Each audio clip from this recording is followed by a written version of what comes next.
হাওড়াতেও উঠে এসেছে এক টুকরো পার্ক স্ট্রিট।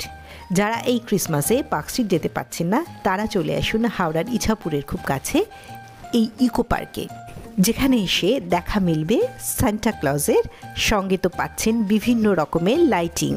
কার্নিভালটা শুরু হয়েছে গত 23শে ডিসেম্বর থেকে, চলবে আগামী 1 জানুয়ারি 2025 পর্যন্ত, দুপুর 2টো থেকে রাত 10টা পর্যন্ত। সান্টা ক্লজ আর লাইটিংয়ের দর্শন তো করবেনই, তার সঙ্গে দেখে নিতে পারেন দারুণ সুন্দর মেলা, যেখানে রয়েছে বিভিন্ন জিনিসের সম্ভার। এছাড়াও রয়েছে প্রতিদিন সাংস্কৃতিক অনুষ্ঠান, যেখানে পারফর্ম করছেন বাংলার নামি দামি শিল্পীরা। আর বাচ্চাদের জন্য তো রয়েছে বিভিন্ন রাইডের ব্যবস্থা। পেট পুজো বা বাকি থাকছে কেন, এই কার্নিভালে এসে শপিং করার সঙ্গে সঙ্গে পেট পুজোটাও সেরে নিন, কারণ রয়েছে বিভিন্ন রকমের খাবারের সম্ভার। তাহলে আর দেরি কেন, সপরিবারে সবান্ধবে চলে আসুন এই কার্নিভালে আর দেখে নিন এক টুকরো পার্ক স্ট্রিটকে।